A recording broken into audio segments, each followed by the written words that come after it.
We're finally covering a Hall effect keyboard, the GamaKay TK68 HE, coming in at around $80. This will be my first time using Hall effect, so the results here won't necessarily be directly compared to other MX or electrocapacitive style keyboards and designs, but we will be discussing some of my initial takes on the tech, as well as what this board did well and what could stand improvement. For transparency, GamaKay did send this over for us to review today, and while I do get to keep the board, no money changed hands, all opinions remain my own, and no one has seen this content prior to its upload. Visually, this board looks about like every other inexpensive white label pre-built. A basic snap-fit ABS case with gamery logo placement, a steel plate, and fairly modest acoustic treatments of plate foam and a bit of case foam. The most interesting thing about this board is honestly the side exit USB-C port and mode switches, something that, when used with the included right-angle USB cable, is fine. But when using the TK68 HE with a typical cable, the situation can get a bit messy. The board comes with its own set of double-shot PBT cherry profile keycaps. No extra keycaps are included. It seems budget keyboards are increasingly coming equipped with some decent keycap sets these days, and these are no different. Minimal warping, mostly pretty clean legends, nothing to complain about. You also get two different switch choices, Mercury or Phoenix Silent HE switches, of which we have the Mercury switches on hand for testing. While these switches, relatively speaking, sound fine, I feel like I'd prefer the silent switches for this board, given Hall effect switches tend to struggle in the sound department, so why even hear them in the first place? I would open them to show you what the parts look like, but the bottom housing is too wide for me to use a standard switch opener on them. So while you could open these with a set of tweezers, I don't personally recommend that, as it increases the likelihood of not only injuring the switch, but potentially injuring yourself. But you do you, boo. While the TK68 HE is Hotswap, I'm not certain of any other HE switches that would work with this board other than the one it comes with, and I lack any other HE switches to test with yet, so the jury's still out on how much it matters outside of being able to service the board. As for disassembly, it can be done for things like battery replacement with a pick or other thin plastic prying device being worked around the perimeter, but it's a bit of a schlep to reassemble because of how the case and plate fit together. So expect a fiddly process if you ever endeavor to take the TK68 HE apart. That said, construction is robust enough that I am at least less concerned about this board being damaged in the process, unlike some other projects we've looked at recently. Speaking of disassembly, the plate mount stabs are fairly easy to access thanks to the board being Hotswap, which is a good thing because they definitely need work out of the box. Only the spacebar on our sample was tuned properly.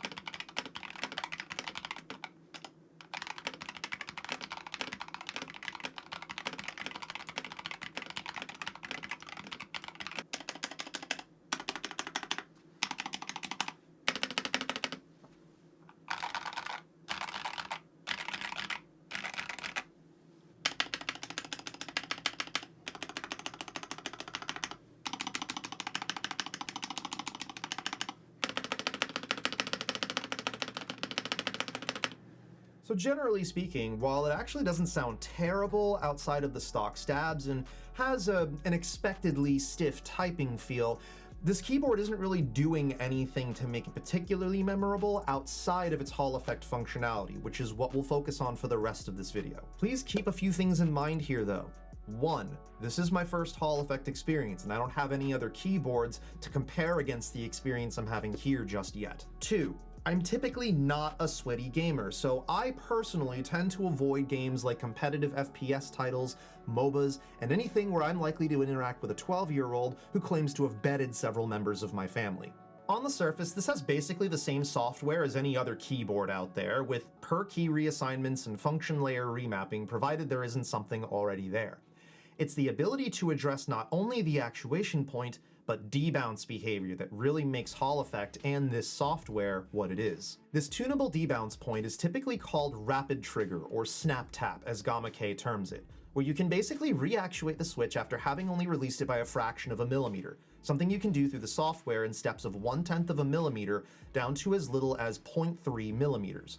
Depending on how you typically use a keyboard and the games you play, that debounce point can be critical for certain kinds of movement.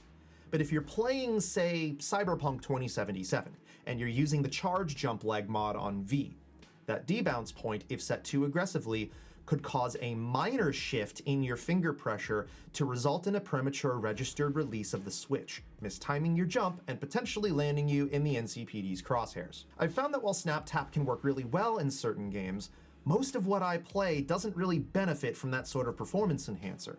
So for the most part, I just sort of leave the debounce behavior as standard and adjust the actuation distance to roughly 1.5 millimeters. Not quite a speed silver switch, but not as slow as a typical MX linear, which works really well for me for both typing and gaming. I think that's what I ended up appreciating the most about Hall Effect and in turn the TK68 HE, and I can confirm that with all of the hours spent aggressively murking Arasaka and Maelstrom goons in Night City, the TK68 HE performed exceptionally well, outside of a weird 2.4 gigahertz connectivity issue that I'm still trying to sort out. So how was my first Hall Effect experience? Beginning at the entry level of pricing provided a more stripped down raw experience, which was nice to keep the focus on the Hall Effect tech itself. I can comfortably say that I now understand why someone might want to use Hall Effect keyboards exclusively for their gaming setups. And I think on a long enough timeline, I could even figure out some better settings to make my gaming more engaging overall. I think the main thing on my to-do list now is to get more Hall Effect keyboards and parts in for testing. Sound off below and let me know what it is you'd like us to take a look at here on The Manic Geek. As for the TK68 HE itself, there are a few things here that the board did well, like its stock keycaps, software, and overall switch quality, but it's generally a bit on the forgettable side and lacks refinement. That's not a bad thing if you're looking for something a bit more demure than the vast majority of keyboards, and to that end, there will be plenty of people who do like the overall design, or else don't care that the keyboard is built like the same budget boards many of us started off with many moons ago. There will be folks who like the side exit USB-C port because they're using the keyboard on a laptop, and that makes the most sense for clean cabling if they play wired. There will be folks who appreciate that the board weighs so little, making it an ideal travel companion. To that end, give the TK68 HE a better factory stab tune-up, and I'd say that in a bubble, this isn't a bad little keyboard to dip your toes into the world of Hall Effect gaming.